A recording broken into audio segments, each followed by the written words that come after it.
네, 반갑습니다. 네, 한 주간 잘들 지내셨죠? 네. 네. 네.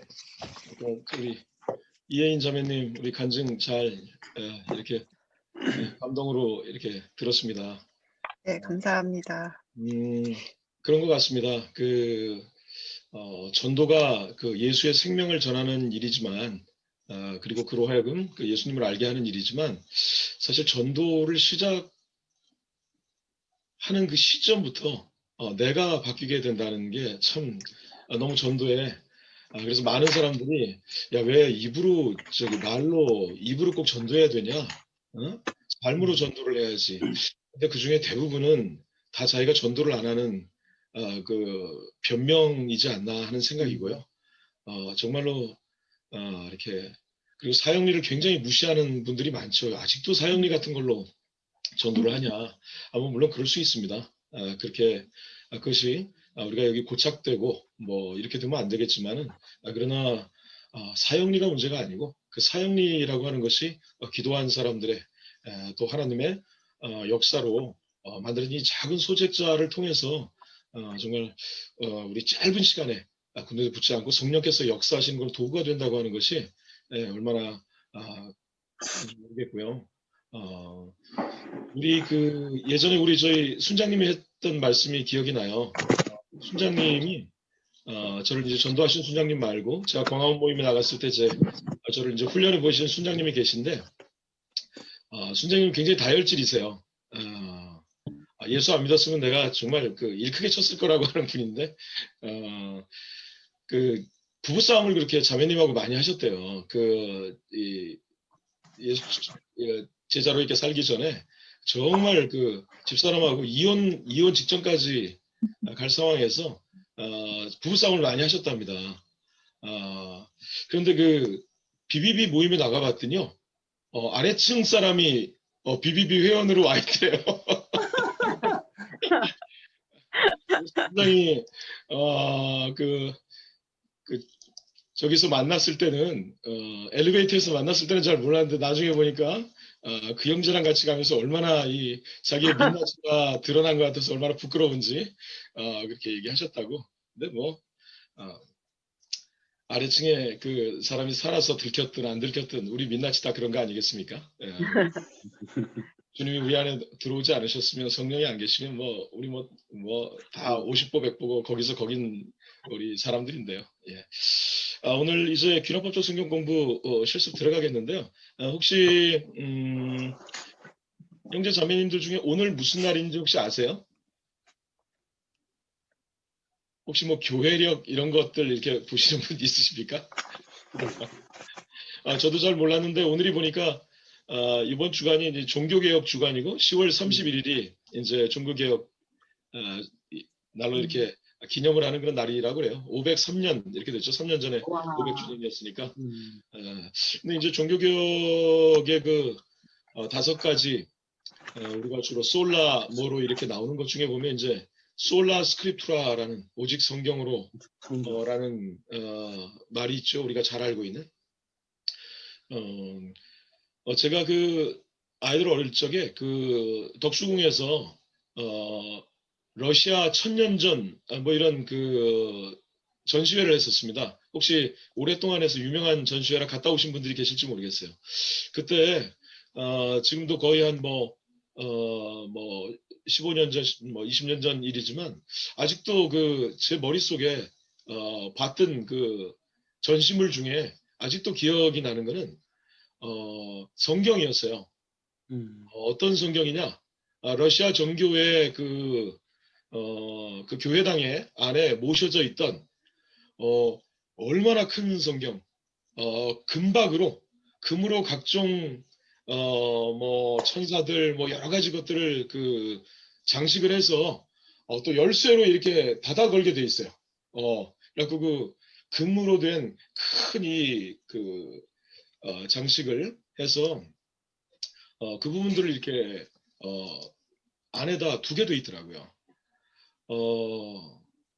그게 이쁘고 대단해서가 아니라 참 정말 너무 답답한 생각이 들었습니다. 정말 성경을 그들은 귀하고 거룩하게 모셨다고 생각하지만 성경은 그렇게 귀하게 그 금으로 된 상자 안에 자물쇠까지 닫혀가지고 가둬둘 책이 아닌데요. 하나님은 그렇게 하라고 그게 나를 위한 거라고 절대 생각을 안 하셨을 것이 자기의 의의를 찾는 거룩을 잘못 이해한 어떤 사람들의 뭐 그 안에 있는 글자도 다 우리 일반 사람들이 읽기 어려운 지금 생각해보면 너무나 감사했어요. 이 성경을 내가 이렇게 옆에서 정말 이제는 너무 그냥 차이는 책이 돼가지고 두고도 안 읽는 그런 부분은 마음 아프지만 정말 이제는 내 손에 들어서 언제든지 보고 언제든지 읽을 수 있는 그런 시대에 내가 태어났다고 하는 것이 너무나 이렇게 감사했습니다. 뭐 우리 형제자매님들도 다 그런 감사의 마음을 갖고 계십니까? 네. 네. 예, 예. 지난주에 우리 시작하면서 잠깐 10초간 묵상한 내용이 있죠. 지금 이 시간 이후로부터 온 세상에 형제 자매님들의 방에 온 세상에 성경이 이 시간 이후로 없어집니다. 너무 야박하죠? 예, 2시간 드리겠습니다. 예, 자, 2시간 후에 세상에 있는 모든 성경이 없어집니다. 자, 형제님들 2시간 후에 성경이 없어지는데 여러분 뭐 어떻게 하실까요? 예, 스마트폰으로 사진을 다 찍어 놓는다. 예. 이것도 안 됩니다.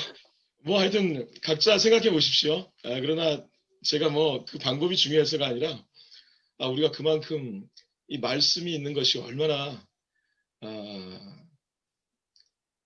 우리 집사람한테 우리 아내한테 감사를 못 표하는 것만큼이나 그 존재에 대해서 감사를 못 표하고 있는 거 아닌가 이런 생각이 듭니다.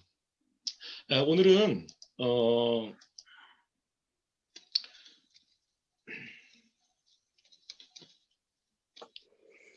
잠시만요. 아니.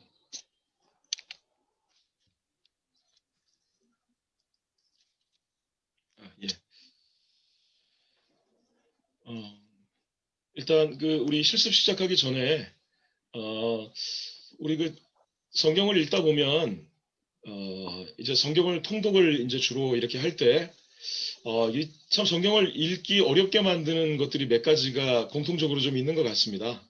뭐 형제자매님들은 그런 게 어떤 게 있으셨어요? 그러니까 우리가 해마다 이제 성경 통독을 이제 쭉 이제 하겠다고 이제 쭉 하다가 성경 통독을 좀 어렵게 만드는 게 어떤 게 있으셨나요? 우리 혹시 전명희 자매님 혹시 성경 읽으면서 통독 같은 거 하시면서 제일 어려운 부분이 어떤 부분이셨어요? 저는 그 지명 이름이나 네, 사람이 나올 때, 네. 그런 것들, 그쵸. 네, 예, 그렇습니다. 그래서 우리가 이제 그 팔레스타인 지난주에 그런 어떤 그런 지도도 한번 보고 여러 가지 것들 어떤 이런 부분들 또 그리고 뭐 사람 이름 하면 최고로 생각나는 게 어디죠?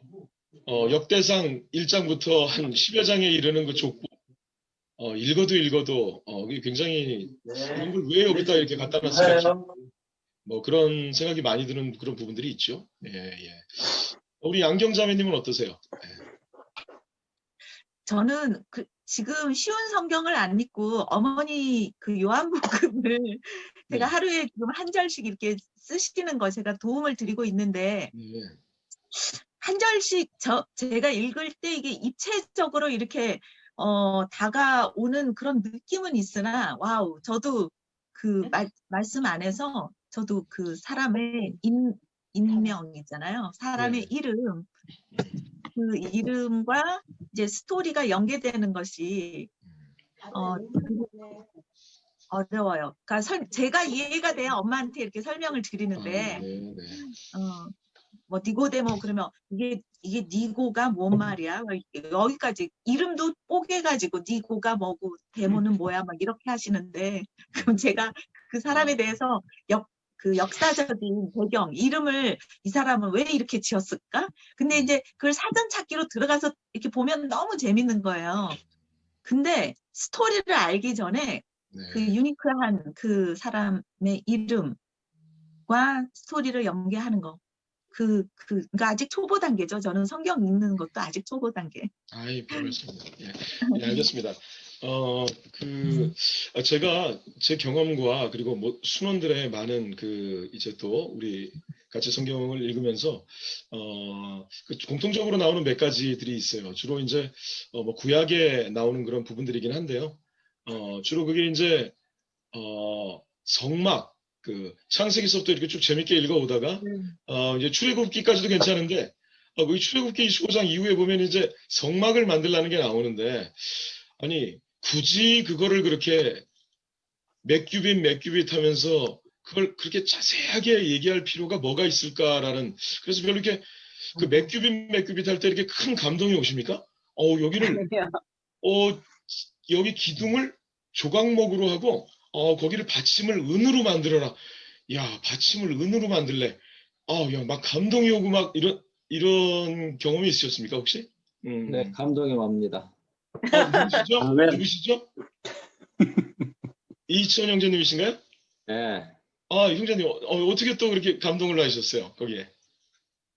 성경이 픽션이 아니고 역사적 네. 사실이고 하나님이 디자인하고 섬세한 부분까지 다 인류의 역사와 개인의 삶에 개입하신다는 것이 느껴져서 감동이 왔어요. 노아의 방주도 뭐 가로, 세로, 높이, 재질, 뭐 틈은 뭘로 맞고 이런 거 다 하셨잖아요. 그걸 나사에서 시험했는데 지금 항공모함도 그 정도 위에서 쏟아지고 밑에서 올라오면 다 부셔지는데 그 모형만 전혀 파괴되지 않았대요.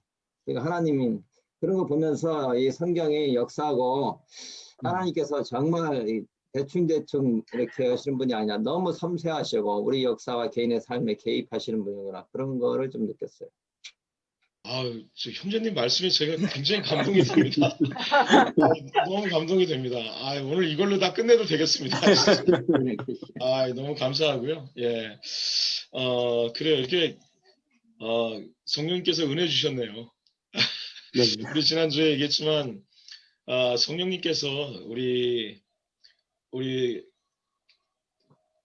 종교개혁에, 우리 했었던 믿음의 선진들, 형제자매들한테도 주신 것은, 성경이 영감으로 기록된 하나님의 계시의 말씀일 뿐만 아니라 성령이 아니시고는 우리가 성경을 믿을 수 없고 이해할 수가 없다고 하는 이건 새로운 발견이 아니고 새롭게 만들어낸 얘기가 아니고 우리 요한복음에서 우리 주님께서 이제 당신의 이제 고난을 앞에 두고 이제 이 땅을 떠날 걸 얘기하시면서 우리에게 정말 보혜사가 되시는 우리 성령께서 이 수행에 오실 텐데 그가 오시면 나에 대해서 그리고 내가 한 모든 말을 깨닫고 생각나게 하시리라.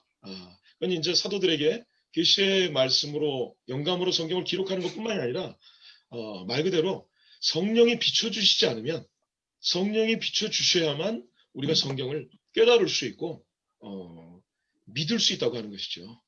그래서 우리가 희소 형제님 말씀 참 들으면서 제가 하나님의 은혜다라고 이렇게 말씀할 수밖에 없는 다들 성경을 보면서 희소 형제님처럼 저렇게 저는 고백이라고 봅니다. 그리고 성령님의 은혜라고 생각이 되는데요. 저렇게 생각 안 하시거든요. 우리 그런 것 중에 하나가 이제 성막인데요. 사실은 이 성막이 지금 유대인들도 이 성막에서 나중에 이제 성전으로 더 바뀌었고 또 지금 나와 무슨 관계가 있느냐라는 것입니다. 시간이 많지 네. 않았고요. 결론부터 이렇게 말씀을 드리면 이 구약의 모든 말씀이 그렇지만 지난주에 말씀드렸죠. 구약은 이제 저희들하고 그리스도인들, 특히나 개신교인들한테는 그거는 경전도 아니다. 개신교의 경전은 신약일 뿐이다. 이렇게 말하는 그건 극단적일 뿐만 아니라 잘못된 그런 이론, 주장. 그것은 초대교회부터 있었습니다. 초대교회부터 있었고요. 그러나 우리 주님께서 이 성경이 나에 대해서 말씀하고 있는 것이다. 그리고 모든 사도 바울을 비롯한 사도들이 그 당시에 구약 성경, 지금 우리가 말하는 구약 성경을 통해서 예수 그리스도가 그리스도이심을 분명히 이렇게 말씀하고 또 전하고 하나님의 영감으로 된 책이라는 것을 인정을 한 부분이라서 그 부분은 뭐 더 이론의 여지가 없고요. 그것은 저희가 구약 성경을 읽으면서 깨닫게 해주시는 이 신약의 빛에서 이렇게 봤을 때 얼마나 놀라운 이 하나님의 동일한 하나님이 그 속에 계시다. 임마누엘 하나님으로 계시다는 걸 우리가 봤을 때 그것은 우리들에게 굉장히 중요한 신약과 전혀 다름이 없는 그러한 중요성을 가진 성령이 영감된 또 우리에게 분명해 주시는 책이라는 것이죠. 이 성경이 있고요. 그리고 두 번째는 이 제사 관련된 레위기를 읽다 보면 이제 출애굽기까지는 잘 읽었는데 이제 레위기를 읽다 보면 1장에서부터 여호와께서 회막 앞으로 모세를 불러 이르시되 이제 소잡고 양 잡는 얘기가 이제 쭉 나옵니다. 이게 어려운 거는요. 그거를 이해 못해서가 아니라 이 모든 것들이 지금 현재 2020년 한국에서 직장 생활하고 있는 나와 무슨 관계가 있는가? 이게 사실은 큰 의미를 정확하게 우리가 알지 못할 때 그게 의미가 없고 힘들고 그런 것 같아요. 그러나 이 레위기에 나오는 우리 레위기 1장을 제 아들 지금 군대 이제 내년에 제대를 하는데요. 우리 막내 아들한테 중3 때 제가 한번 이렇게 짧게 설명을 해줬는데 우리 아들이 은혜를 받아서 눈물을 막 흘리는 거예요. 얘는 거기 뭐 막 나오는 걸 무슨 아웃백의 스테이크하우스에서 하나님이 이렇게 향기를 이렇게 뭐 기쁘게 받으시는 향기 뭐 그렇게 생각을 했었던 것 같은데 또 한 가지는 이제 족보입니다. 족보. 구약에 나오는 족보. 창세기서부터 시작해서 우리 계속해서 특히나 역대상 1장부터 10장까지 수없이 나오는 이 족보가 나랑 무슨 관계가 있는가 어떤 그런 부분인데요. 짧게 오늘 우리 실습 시작하기 전에 그게 굉장히 걸림돌이고 생선을 먹다가 걸리는 가시같이 생각이 됐는데요. 그 예전에 어떤 목사님께서 그런 가시가 나오면 가시는 발라내고 살만 먹어라. 이렇게 말씀을 하시는 거를 봤어요. 물론 그것도 틀린 말은 아닙니다. 그렇지만 그 가시가 없으면요. 물고기는 척추 동물인데요. 가시가 없으면 물고기가 살아갈 수가 없듯이 하나님께서 아무 의미 없이 두신 것들이 아무것도 없다고 하는 것입니다. 생선을 발라먹는 사람한테는 가시지만 그 가시는요. 우리 그 뼈는 생선들에게 있어서는 그 뼈가 없다면 우리 생선이 이렇게 생물로 살아갈 수가 없는 그런 것들이죠. 그 토대를 잡아주는 것들인데요. 놀라운 거는 그분의 말씀대로 이 우리 걸림돌이 되는 이 가시 같은 것들이 사실은 우리의 이 구원과 관련된 예수 그리스도의 생명과 관련된 이 복음이 무엇입니까? 복음은 예수 그리스도십니다. 이 예수 그리스도와 관련된 굉장히 다른 어떤 것보다 우리가 잘 이해하기 쉬운 무슨 얘기보다 이야기식의 얘기보다 이 가시같이 이해하기 어려운 것들, 딱딱하게 느껴지는 것들이 사실은 그 어떤 것들보다도 예수 그리스도와 복음과 관련된 것이라고 하는 거예요. 거기에 이제 또 한 가지가 이제 절기 이런 것들이 있습니다. 이제는 유대인들도 잘 지키지 않는 절기. 우리 레위기 23장에 나오고 그 뒤에 이제 신약에도 보면 뭐 수전절에 6월절에 예수님이 올라가셨다. 우리 또 어떤 오순절에 성령이 내리시고 이게 굉장히 우연한 것이 아니고 하나님의 큰 구원의 계획 속에서 우리 아까 희선 형님도 말씀하셨지만 세부적인 것까지 실수 없으신 하나님께서 그 모든 것들을 인간으로서 상상할 수 없는 것들로 이걸 준비해 놓으신 하나님의 상징들이고 장치들이다라는 걸 우리가 알 수 있습니다. 먼저 성막 지금 이제 있지도 않고 이제 이게 무슨 의미를 나와 갖는가 하는 이런 어떤 이제 성막에 대해서 한번 볼 텐데요. 이게 이제 여기 그림 이렇게 쭉 나오는데요.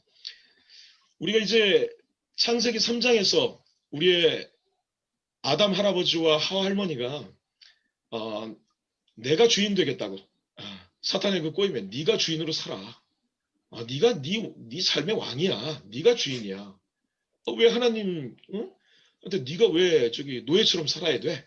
그리고 그 거짓말에 속아서 결국은 내가 주인 되지도 못하고 사탄을 주인 삼아서 정말 죄가 왕노릇하는 우리 예수 그리스도의 복음이 오기까지 죄가 왕노릇하는 그런 삶을 살았던 것이죠. 죄 지은 아담의 그 모든 후예들의 가장 큰 문제는 이제 하나님과 떨어져 나온 이 하나님과 죄로 분리된 그리고 원수된 사도 바울의 표현으로 하나님과 원수된 이 관계를 화해하고 화목하는 것이었습니다. 그런데 죄 지은 사람이 남한테 가해자가 스스로 화해를 만들 수는 없는 것이죠. 하나님께서 우리가 지난주에 봤듯이 하나님께서 주도권을 쥐고 화해의 길을 열어주셨습니다. 이 성막이라고 하는 것은 바로 이 죄 많은 죄로 가득 찬 인간 세상 속에 하나님께서 그럼에도 불구하고 우리 속에 함께 임재하신다고 하는 임마누엘 하나님, 예수 그리스도의 이름이 임마누엘이죠. 하나님이 우리와 함께 계시다 하는 겁니다. 왜 예수의 이름은 예수라 그랬는데 이사야서의 그 예언에 보면 그 이름을 예수라고 안 하고 임마누엘이라고 하라 그랬는데 왜 그게 그거에 예언이 되고 그 성취가 되느냐? 예수의 이름은 우리를 구원하신다, 구원자라는 뜻이죠. 예, 우리 하나님 임마누엘, 처녀가 잉태의 아들을 낳을 것이고 그 이름을 임마누엘이라고 하신 것은 바로 하나님이 우리와 함께 계신 이 땅에 아주 가장 극적으로 더 이상 표현할 수 없는 방법으로 오신 것이 바로 예수 그리스도, 우리 가운데 계신 하나님, 우리와 함께 계시는 임마누엘의 하나님이라는 건데요. 이 성막은, 바로 이 성전은 하나님께서 예수 그리스도에 대한 예표입니다. 진정한 성전으로 오신 임마누엘의 하나님으로 오신 예수 그리스도가 오시기 전에 바로 이 구원자 예수 그리스도, 임마누엘의 하나님이 이리고 오실 것이라고 하는 이 예표로 하나님이 죄 많은 이 인간 세상 속에 계신다라고 하는 그런 상징이에요. 아멘. 그것은 요한복음 2장에 보면 예수님께서 이 성전을 헐라, 이 헤롯이 46년 동안 지었던 그 이후까지 몇 대 헤롯에 의해서 지어졌던 이 성전을 허물라. 그럼 내가 다시 이 성전을 3일 만에 세우겠다. 그것을 사도 요한은 나중에 성령에 의해서 깨닫고 이렇게 고백하고 있습니다. 이는 성전된 자기 육체를 가리킴이라. 그리고 사도 바울은 또 성령 하나님께서 주신 이 영감으로 이 하나님의 말씀을 받고 이렇게 고린도전서 3장 16절에 너희가 하나님의 성전이다. 예수 그리스도의 영, 거룩한 영, 하나님의 영, 성령이 우리 안에 계신 나는 죽고 예수 그리스도가 사는 너희가 바로 하나님의 진짜 성전이다. 이렇게 말씀하고 있죠. 우리 성전을 회막을 얘기하는 테바노클이라는 말이 있는데요. 이 말은 거주지, 머무는 곳이라는 뜻도 있지만요. 이 테바노클이 동사로 쓰일 때가 있습니다. 이건 거의 일상 용어는 당연히 아니지만요. 테바노클이라는 말이 유일한 의미가 성육신하다 이런 뜻이 있습니다. 이게 놀랍지 않습니까? 하나님이 육신을 입고 내려오신 그런 뜻을 갖고 있어요. 그래서 이 성막의 의미를 잘 생각을 하셔야 됩니다. 성막의 의미는 한마디로 죄 많은 이 세상에 거룩하신 하나님이 우리 안에 임마누엘의 하나님으로 너희 안에 내가 거한다고 하는 것을 상징으로 보여준 그 상징이라고 하는 것이죠. 이 상징은 굉장히 많은 의미들을 갖고 있는 거 아니겠습니까? 예. 우리 6월절 절기 나중에 얘기하겠지만 잘 아시죠? 어린 양의 피를 발랐어요. 참 그 6월절 어린 양의 피를 얘기하시면서 이때 그 말씀을 믿고서 이게 진짜 이럴까? 이 피를 바른다고 될까? 의심하고 바른 사람도 있었겠죠? 그렇게 의심하고 바른 사람은 죽었을까요? 살았습니다. 예, 믿고 했던 사람은 약간 의심을 가졌던 아니면 확고하게 믿고 했던 시키는 대로 피를 바르고 하나님 말씀에 순종해서 피를 바르고 안에 들어간 사람들은 다 살았죠. 이 성막은 이렇게 생겼는데요. 여기 모형으로 이렇게 나오죠. 요 그림을 보면 이 성막은 직사각형이지만 반으로 나누면 이 정사각형 두 개로 이렇게 돼 있고요. 이쪽 우리 형제자매들이 보시는 오른쪽에 있는 이 마당이죠. 문에서부터 이쪽 동쪽이 정문이 있습니다. 동쪽에 해가 뜨는 쪽이 정문이에요. 그래서 그쪽에서부터 문을 열고 들어가면 첫 번째 오른쪽에 있는 정사각형에 대각선을 그으면 그 가운데에 이 재물을 태우는 번제단이 바로 자리를 하고요. 그 다음에 이 왼쪽에 있는 여기에 이제 성전이 있는데요. 거기에 이제 성소와 지성소 3분의 2가 성소고요. 3분의 1이 이제 지성소인데요. 이 두 번째 정사각형에 대각선을 그어보면 그 중간에 지성소의 가장 가운데 바로 언약궤가 자리를 하게 됩니다. 여기 이렇게 보이죠? 이쪽에 이게 정면에서 동쪽에서 본 그림입니다. 그러면 우리 오른쪽이 북쪽이 되겠죠? 북쪽에서 도살을 합니다. 북쪽에서 양이나 소를 잡습니다. 재물을 잡고 태우게 됩니다. 이게 이제 입구 휘장이고요. 양을 이제 재물을 끌고 오죠. 자, 이게 성막의 뜰 기둥입니다. 이 뜰에 여러 가지 이 조각목으로 하고 노시나 이런 걸로 했지만요. 여기는 또 은으로 했어요. 아까 우리 희철 형제님 이게 은으로까지 뭐 노스로 만들고 이렇게 했는데 여러분 여기 들어간 은이 어디서 나온 은인지 혹시 아십니까? 애굽에서. 예? 애굽에서 가져온 것들. 애굽에서 갖고 온 건데 예. 그 다음에요. 예, 다 애굽에서 갖고 왔습니다. 애굽에서 갖고 온 뭐 이렇게 다 했는데 여러분 뭐 이미 아시는 분들 계시겠지만 여러분 그 인구조사 하지요. 네. 우리 민숙이라는 건 이제 백성들 인구조사 2번 한 거지 않습니까? 나와서 한 번 하고요. 40년 돌다가 죽을 사람 다 죽고 들어가기 전에 가나안 땅으로 약속의 땅으로 들어가기 전에 한 번 더 합니다. 처음에 60만 3천 명, 60만 5천 명 다 20세 이상이 다 죽었는데 거의 그 인구가 유지가 돼요. 여러분 그 인구조사 어떻게 했을까요? 지금처럼 컴퓨터가 발달이 안 됐는데 어떻게 60만이나 되는 사람을, 물론 60만은 20세 이상의 남자만 얘기합니다. 여자들 다 빠졌고요. 20세 미만 다 빠졌습니다. 한 200만 될 거라고 얘기를 해요.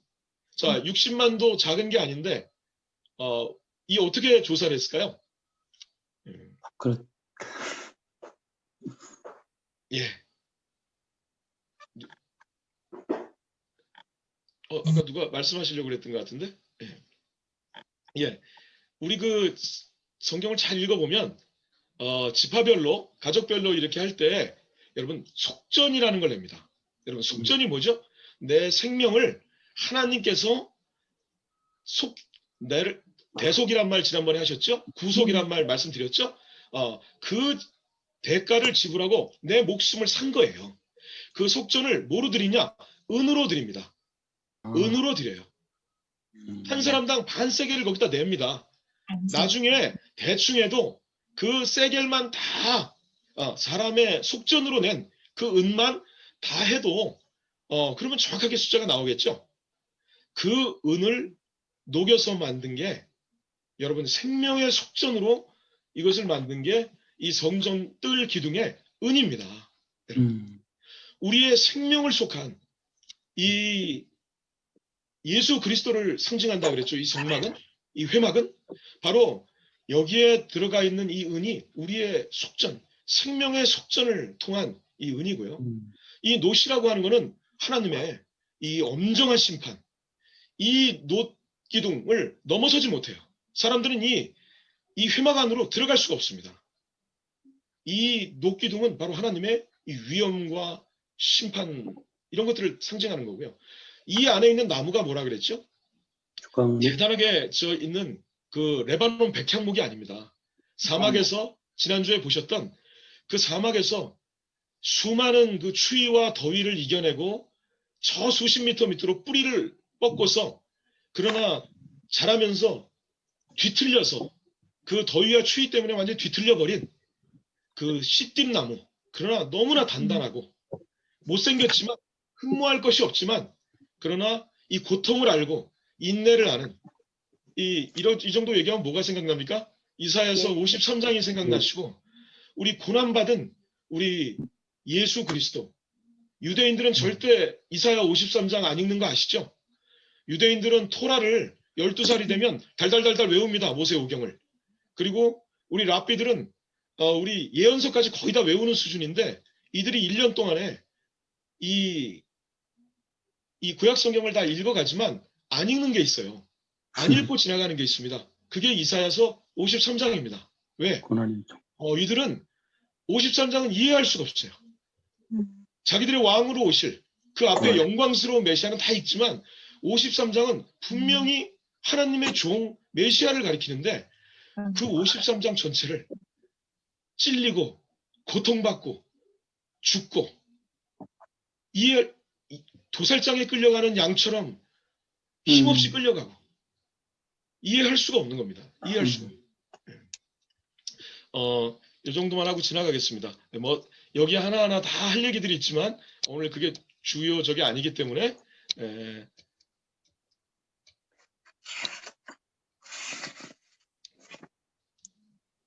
자 여기 떡도 예수님께서 내가 생명의 떡이니 그 성소에 들어와 있는 빛은 내가 세상의 빛이니 라고 우리 그냥 갖다가 붙이는 게 아니고요. 꿈보다 해몽이 좋은 게 아니고 이 자체가 우리 예수 그리스도의 메시아로 오실 하나님 예수 그리스도를 나타내는 바로 이 복음입니다.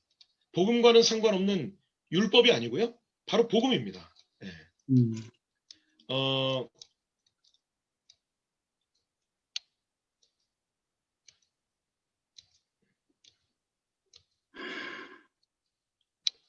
넘기기도 시간이 걸리네요. 예, 그냥 저기 할 걸 그랬어요. 예, 요게 성막에서 만나는 십자가, 성막에서 만나는 예수님, 뭐 이렇게 좀 정리를 해놓은 건데요. 우리 이 번제, 좀 이따 얘기를 하겠습니다. 이 번제도 그렇고요. 이 성소도 마찬가지고요. 우리 여기 그 성소에 있는 우리 메노라라고 하는 이 등잔, 빛을 비추는 이 빛도 마찬가지. 예수님, 내가 세상의 빛이니.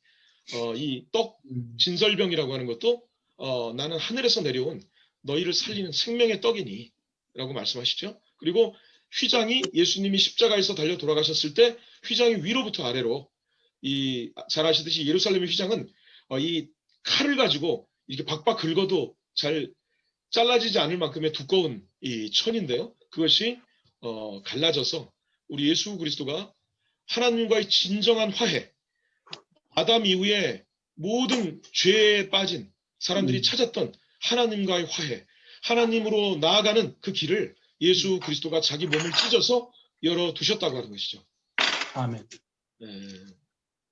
그 다음에 이제 제사입니다. 로마서 3장 23절에 보면 우리 홍승길 형제님 좀 읽어주세요. 네, 모든 사람이 죄를 범하였음에 하나님의 영광에 이르지 못하더니 죄란 하마르티아. 예, 하마르티아라는 말은 우리 관역에서 벗어났다 이런 얘기입니다. 우리 달리던 열차가 우리 KTX가 궤도에서 벗어나면 큰일 나죠. 상상할 수도 없죠. 예. 아마 그때 KTX가 있다면 이게 딱 맞을 겁니다. 달리던 기차가 궤도에서 벗어나는 것을 죄라고 합니다. 이것이 헬라 말의 하마르티아라는 말입니다. 그러면 모든 사람이 달려가야 될 길에서 벗어났음에 하나님의 영광에 이르지 못했다라고 우리가 할 수 있습니다. 지난주에 말씀드린 대로 죄라고 하는 것은 거짓말, 살인, 간음, 강도 이것이 죄가 아니고 바로 우리를 창조하신, 나를 창조하신 창조주 하나님, 나의 참 아버지, 나의 인생의 진정한 주인, 이 세상의 진정한 주인인 하나님을 그 자리에서 몰아낼 뿐만 아니라 하나님이 어디 있어? 하나님을 부인하고 하나님은 없어. 우리는 시간이 오래 지나면서 진화해서 원숭이에서 우리가 이렇게 됐을 뿐이야. 나는 스스로 있게 되는 거야. 한마디로 나는 스스로 있게 된 사람이야. 우리는 스스로 있는 거야. 라고 말했던 이것이 바로 죄의 진정한 뿌리라고 하는 것입니다. 여기서 모든 살인, 강도, 간음, 거짓말은 자연스럽게 놔두면 그대로 열리는 바로 죄의 열매들이라고 하는 것이죠. 성경은 분명히 죄의 삭은 사망이라고 얘기하고 있습니다. 한 사람으로 말미암아 죄가 세상에 들어왔고 죄로 말미암아 사망이 들어왔습니다. 모든 사람이 죄를 지었기 때문에 사망이 모든 사람에게 이르렀다. 그러나 이 모든 사람이 죄를 지었다고 하는 것은 우리가 정확하게 알아야 됩니다. 여러분, 우리가 죄를 지어서 죄인입니까? 죄인이기 때문에 죄를 짓습니까? 죄인이기 때문에. 그렇습니다. 100% 공감하십니까? 고백하십니까? 이걸 묵상할수록 은혜를 별로 교회 다니면서도 기쁘지 않고 은혜를 못 받는 사람들은 사실은 가만히 보면 한 가지밖에 없습니다. 내가 얼마나 죄인인지를 깨닫지 못해서 그렇습니다. 죄가 무엇인지 깨닫지 못해서 그렇습니다. 그러나 여러분, 어두운 방에 있으면 내 손바닥에 낀 때가 보이지 않지만 밝은 빛으로 나갈수록 점점 더 내 때가, 내 더러운 것이 보이지 않습니까? 여러분, 죄가 무엇입니까? 죄는 저도 법을 전공했지만 형법에 나와 있는 여러 가지 법규에 나와 있는 그러한 행위 규정들, 구성 요건이 아닙니다. 죄는 여러분 살아있는 실체입니다.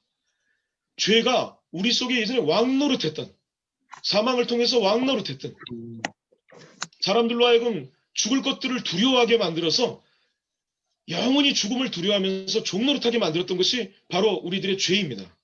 여러분, 죄는 살아있는 실체입니다. 우리를 다스리고 인생을 망가뜨리고 우리를 지배합니다. 내가 죄를 짓지만 죄는 나를 지배해요. 뿐만이 아니라 죄는 죄를 지은 나뿐만이 아니라 다른 사람에게까지도 영향을 미칩니다. 내가 기분 나빠 들어가서 집에 들어가면 하루 종일 고생한 남편을 위해서 방긋방긋 웃으면서 차려놓은 우리 아내에게 괜히 신경질을 종로에서 뺨 맞고 영등포 가서 화를 낸다고 집사람한테 괜히 터들어오면 집사람도 기분이 나빠져서 괜히 가서 공부 잘하고 있는 애들한테 가서 또 애들한테 한마디 너 말이 나왔으니 말인데 하면서 또 애들한테 퍼붓죠. 아무것도 아닌 거지만 여러분, 죄는 살아있는 실체이기 때문에 계속 이렇게 죄의 영향을 계속 끼쳐가게 됩니다. 그러면 하나님께서는 어떻게 이 화해의 길을 여셨을까요? 하나님은 공의의 하나님이시기 때문에 그냥 다 없었던 걸로 할게 이렇게 하실 수 없는 하나님의 이 거룩하심을 아시죠? 레위기에 있는 육체의 생명은 피에 있음이라. 내가 이 피를 너희에게 주어 제단에 뿌려 너희의 생명을 위하여, 너희의 생명을 위하여, 죽을 수밖에 없는 너희의 생명을 위하여, 내 앞에 결코 너희 자력으로, 너희 힘으로, 너희 능력으로 나올 수 없는 너희의 생명을 위하여 속죄하게 하였나니 생명이 피에 있으므로 피가 죄를 속하느니라. 여기에 하나님의 이 모든 구원의 가장 기본적인 원리가 있습니다. 5가지 구약의 제사가 있는데요. 기본적으로 모두 속죄의 의미가 있습니다. 그런데 특별히 5개의 제사에는 어떤 특별한 어떤 의미들이, 특화된 요소들이 있습니다. 이제 잘 알고 계신 이 레위기의 그 순서대로 얘기하면 번제, 소제, 화목제, 속죄제, 속건제가 나오는데요. 이 속죄제, 속건제도 죄에 대한 것이지만 이 앞에 나온 3가지도 마찬가지입니다. 다만 속죄제와 속건제가 좀 더 우리 속죄에 관한 그런 부분들이 의미가 좀 큰 것뿐이죠. 한번 보겠습니다. 우리 레위기 1장 1절에서 9절을 보겠는데요. 우리 이혜인 자매님이 좀 한번 읽어주시겠어요? 네. 여호와께서 회막에서 모세를 부르시고 그에게 말씀하여 이르시되 이스라엘 자손에게 말하여 이르라. 너희 중에 누구든지 여호와께 예물을 드리려거든 가축 중에서 소나 양으로 예물을 드릴지니라. 그 예물이 소의 번제이면 흠없는 수컷으로 회막문에서 여호와 앞에 기쁘게 받으시도록 드릴지니라. 예, 여러분 여기 빨간색이나 우리 보라색으로 되어 있는 저기 그 좀 제가 강조해 놓은 것들을 조금 잘 눈여겨 보십시오. 여러분 가축 중에서 갖고 와야 됩니다. 여러분 밖으로 가도 산양이나 산염소가 많았는데 그런 거 잡아 갖고 오면 안 됩니다. 그리고 흠 없는 수컷이어야 됩니다. 그리고 회막문으로 갖고 와야 돼요. 여러분 회막이 여러 군데 있습니까? 아닙니다. 여러분 그 200만이 팔레스타인에 흩어져 살았는데요. 회막으로 갖고 오려면 며칠이 걸리기도 했다 그래요. 여러분. 우리 전명희 자매님 좀 읽어주십시오. 네, 그는 번제물의 머리에 안수할지니 그를 위하여 죄송합니다. 말씀 끊어서 죄송한데요. 여러분 그는이 누군지를 잘 생각하면서 여러분 읽어주세요. 그는 번제물의 머리에 안수할지니. 예, 계속 읽어주세요. 그를 위하여 기쁘게 받으심이 되어 그를 위하여 속죄가 될 것이라. 그는 여호와 앞에서 그 수송아지를 잡을 것이요 아론의 자손 제사장들은 그 피를 가져다가 회막문 앞 제단 사방에 뿌릴 것이며 그는 또 그 번제물의 가죽을 벗기고 각을 뜰 것이요. 여기 그는이 혹시 누굽니까? 전명희 자매님? 제사장들입니까? 레위인들입니까? 죄인들? 그 제물을 갖고 온 죄를 지어서 속죄하려고 제사를 드리려고 갖고 온 그 사람입니다. 그 사람이죠? 맞죠? 예. 예. 예. 누가 죽입니까? 우리는 많은 성도들이 끌고 오면 제사장들하고 레위인들이 이거 다 잡아주는 도축을 그 사람들이 하는 건 줄 알지만 전혀 그렇지 않습니다. 갖고 온 사람이 죽이는 겁니다. 전명희 자매님 혹시 저 살아있는 거 뭐 죽여보셨어요? 혹시 뭐 닭이나 뭐라도 잡아보셨습니까? 깊게 생각을 하시네요. 모기 잡아봤어요. 예. 모기. 모기. 예. 거기까지만 하겠습니다. 예. 예전에 저는 연탄집게로 쥐는 잡아봤습니다. 근데 너무 화가 나서 연탄집게로 쥐를 잡았는데요. 살아있는 물컹한 거를 쥐의 머리를 때려서 피를 흘리면서 죽었는데요. 제가 얼마나 그 피를 흘리면서 죽은 쥐의 모습이 지금 40년이 지났는데도 제 머릿속에 있는지 모르겠어요. 근데 여러분 집에서 기른 가축을 갖고 온 겁니다. 잡아 죽일 놈이지만 여러분들 애완견들 펫을 기르시죠? 양들을 요한복음에 보면 양들을 이름을 주인이 목자가 이름을 다 불러요. 아무개야, 전바가, 이쁘나 이렇게 불러서 다 잡아서 죽일 거지만 그럼에도 불구하고 그렇게 길러요. 그 놈을 죄는 내가 지었는데 걔를 가서 죽여야 됩니다. 유대인들의 그 여러 가지 율법서에 보면 소는 몇 센치 칼로 잡고 양은 몇 센치 칼로 잡고 이게 다 있습니다. 그걸 죽이려고 하면요. 여러분 얘가 말똥말똥 자기 주인을 쳐다보고 있어요. 얘를 어디를 죽여야 될까요? 급소를 찔러서 한 번에 죽여야 되는데 뭐 시간이 없으니까 그냥 지나가겠습니다. 걔를 어떻게 죽였어요. 죽였는데 그러면 피를 갖다가 제사장들은 뿌리기만 하는 겁니다. 그리고 또 번제물의 가죽을 벗겨야 돼요.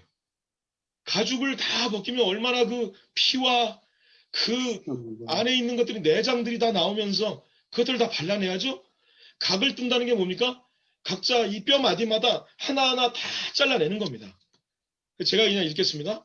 그러면 제사장들은 제단 위에다 불을 붙이고 뜬 각과 머리와 기름을 올려놓고 다 태워버리는 겁니다. 요것만 해요, 제사장들은. 그러면 여호와께 향기로운 냄새니라. 여러분 근데 아까 좀 생각해 보시면 좀 그렇지 않습니까? 다 태워버리는데 아니 암놈이면 어떻고 순놈이면 어떻고 왜 거기다 흠이 없는 거여야 됩니까? 혜인자매님 혜인자매님이 죄를 져서 집에서 기르던 우리 이쁜이를 데리고서 회막까지 가는데 3일이 걸렸어요. 죽일 거지만 밥도 주면서 모닥불 피워놓고 3일을 갔어요. 저 앞에 회막이 보여요. 냇물을 건너는데 양이 가다가 발을 삐끗해서 발을 삐었어요. 이건 재물이 안 됩니다. 어떻게 해야 될까요? 다시 가야죠. 봐달라고 여기까지 3일을 왔어요. 저보고 어떡하라는 말이에요. 집에 가서 다시 다른 걸로 갖고 와요? 이 말이 통할까요? 안 통합니다. 집에 가서 딴 걸로 갖고 와야 됩니다. 근데 이상하지 않습니까? 아니 이나저나 다 태워버릴 건데 이렇게 해서 너무 좀 하나님이 갑질하시는 거 아닙니까? 제사 지내는 것까지는 좋은데 너무 심하시잖아요. 그냥 대강 좀 받으시지.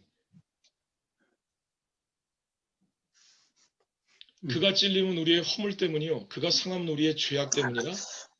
그가 징계를 받음으로 우리는 평화를 누리고 그가 채찍에 맞음으로 우리는 나음을 받았도다. 우리는 십자가의 대속을 생각할 때 한 가지만 강조합니다. 나의 모든 죄를 예수 그리스도께서 짊어지셨다라는 것까지만 생각해요. 근데 여러분 굉장히 중요한 한 가지를 빠뜨린 겁니다. 예수님이 나의 모든 죄를 짊어지셨지만 예수님이 그때 십자가에서 돌아가셨을 때 예수님이 제물로 돌아가신 예수님이 내 죄를 받으면서 예수님이 나에게 던져주신 게 있어요. 그게 뭡니까? 예수 그리스도의 의입니다. 하나님의 의, 의인이셨던 예수 그리스도의 의를 저에게 주신 겁니다. 여러분 아까 양을 잡을 때 다른 것들은 도살장에 있는 모습하고 똑같습니다. 근데 한 가지가 달라요. 그게 뭐죠? 제물의 머리에, 양의 머리에 안수를 하는 겁니다.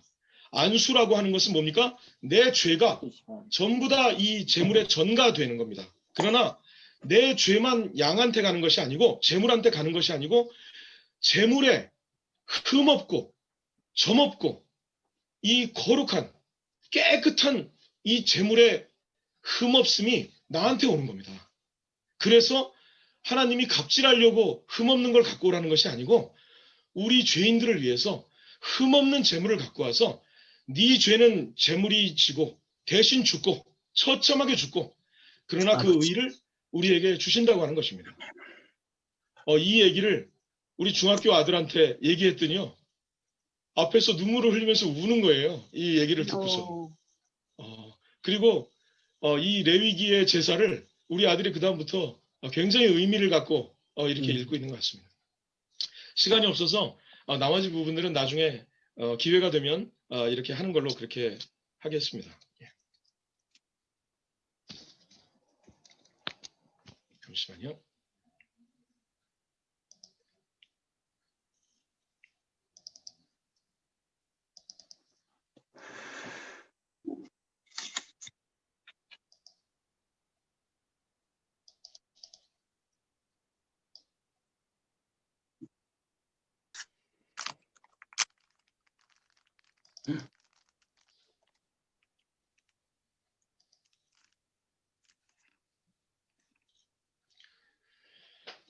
지난주에 우리 관찰 해석 적용 관련된 그런 부분들을 제가 이제 말씀을 드렸는데 오늘 지난주에 했었던 그 부분들을 이어서 우리 같이 좀 하도록 하겠습니다. 우리 교재로는 196페이지인데요. 우리 이희천 형제님 사도행전 1장 8절을 좀 한번 읽어주십시오. 네. 오직 성령이 너희에게 임하시면 너희가 권능을 받고 예루살렘과 온 유대와 사마리아와 땅끝까지 이르러 내 증인이 되리라 하시니라. 예, 우리 지난주와 같이 요령은 전과 동으로 우리 한번 같이 관찰한 부분들을 같이 나눠보도록 그렇게 하겠습니다. 우리 양경자매님, 우리 관찰은 어떻게 한다 그랬죠? 관찰은 객관적으로 이해된 사실을 가지고 나누는 것. 네. 중요한 키워드를 하나만 말씀하시면 해석과의 차이점이 뭐라 그랬죠? 관찰과 해석과의 차이점이? 관찰과 해석과의 차이점은 있는 그대로. 있는 그대로라는 말보다는 좀 더 딴 걸로 바꾸시면 문자 성경 본문이요. 성경 본문. 성경 본문 예, 그대로. 성경 본문에 있는 걸 가지고 하면 그 관찰이고 자, 네. 거기서 하나 더 들어가서 하게 되면 이제 해석인데, 관찰은 어떻게 한다 그랬죠? 주어와 동사가 한 번 들어간 그 단문으로 이걸 표현한다 그랬죠? 네. 그리고 해석은 어떻게 한다 그랬습니까? 질문을 만든다 그랬죠? 네, 질문을 만들고 거기에 대한 답을 하는 것이 해석의 우리 방법이 되겠습니다. 자, 우리 관찰을 우리 정리하는 의미에서 마지막 사도행전 1장 8절을 가지고 한번 우리 좀 나눠볼 텐데요. 우리 순서대로 한번 나가겠습니다. 우리 전명희 자매님부터 이혜인 자매님, 양경 자매님, 홍승길 형제님, 이희천 형제님 이 순으로 하겠습니다. 우리 전명희 자매님 먼저 해주세요. 성령이 임하시면 권능을 받는다. 예, 성령이 임하시면 권능을 받는다. 예, 좋습니까? 네. 네. 관찰입니까? 예. 지난번처럼 디스를 하는 게 아니니까요. 여기에 대해서 이거는 이런 문제가 있다. 이거는 관찰이 아니다라고 말씀을 하시면 적절할 때 그분 한번 면제를 하도록 그렇게 하겠습니다. 예. 그다음 우리 이혜인 자매님. 성령은 우리에게 임하신다. 성령은 우리에게 임하신다. 어떤 의미에서 그렇게 하신 거죠? 방점이 어디 있는 겁니까? 성령이 임하신다는 거. 임하신다. 내가 받아들이는 게 아니고 성령이 이렇게 임하신다. 뭐 거기에 방점을 두신 것 같아요. 예, 그다음 우리 양경 자매님. 복문으로 해도 되는 거예요? 네? 복문으로. 복문은 아닙니다. 복문을 하게 되면 우리가 관찰을 깊게 하는 부분에 좀 혼합이 되기 때문에 아까 전명희 자매님이 조건절과 주절 이렇게 주절과 정속절 이런 그랬었나요? 거 있잖아요. 아까 네. 어떻게 하셨었죠? 성령이 임하면 그러네요. 야, 되게 놀랍습니다. 우리 이시연 형제님, 이시연 형제님 한번 면제해드리겠습니다. 예. 그런데 의미는 있었죠? 성령이 네. 임하시면 권능을 받는다. 나름의 그 관찰로서 또 훌륭하다고 봅니다. 그러니까 뭐 원칙 없는 제가 뭐 다른 얘기를 모순되게 하는 게 아니고요. 사실은 이게 길게 돼 있지 않습니까? 이게 말씀이. 그래서 그게 또 나름의 그렇게 표현되셨을 때 그게 의미를 갖는다면 또 훌륭한 적이 된다고 보겠습니다. 전명희 자매님도 틀리신 게 없고 이천 형제님의 또 지적도 예리하셨기 때문에 일단 두 분 다 잘하셨고요. 우리 홍승길 형제님. 네, 그 증인은 복수의 사람들이다. 증인은 여러 명이다 이런 얘기죠? 네, 여러 명이다. 증인은 여러 명이다. 그게 어디 나와 있습니까? 본문에 너희. 본문에 있어야 된다. 너희. 예, 너희. 예리하시네요. 너희. 너가 아니고 너희네요, 너희. 예. 좋습니다. 여러분 굉장히 웃기게도 생각이 되죠? 야, 이런 걸 관찰이라고 하지만 여러분 이게 좀 약간은 그게 무슨 의미가 있나? 뭐 그냥 관찰을 위한 관찰 아닌가 하시지만 그렇게 하시다가 놀라운 보물들이 발견이 됩니다. 그래서 이 작업을 좀 이렇게 치밀하게 해주셔야 될 게 있어요. 예. 자, 그다음 다시 전명희 자매님. 네.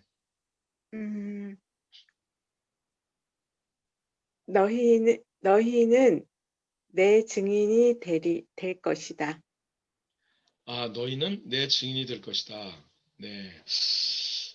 거기 조건절이 있어서 약간 좀 그런 부분이 있죠. 예, 일단 알겠습니다. 우리 이혜인 자매님. 성령은 우리에게 권능을 주신다. 성령은 우리에게 권능을 주신다. 권능을 주신다. 예, 권능을 주신다. 예, 뭐 오케이. 예. 그다음 우리 양경 자매님. 성령이 임하면 증인이 된다. 성령이 임하면 증인이 된다. 아까 뭐 비슷한 게 있었던 것 같은데요. 예. 혹시 다른 거 또 관찰하신 거 있으면 하나 더 얘기해 주시겠어요, 양경 자매님?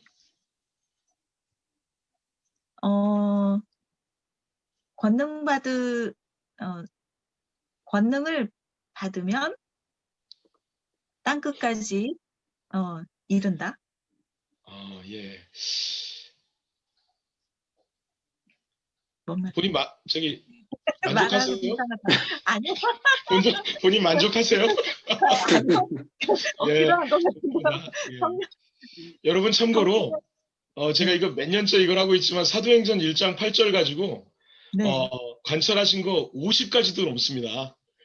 진짜요. 진짜요? 50가지도 넘어요. 여러분 여기 지금 여러분들 나온 거에 한 10분의 1도 안 하신 것 같아요. 지금 굉장히 지금부터도 곰핍을 겪고 계신 것 같은데요. 여기 무궁무진한 것들이 있습니다. 예.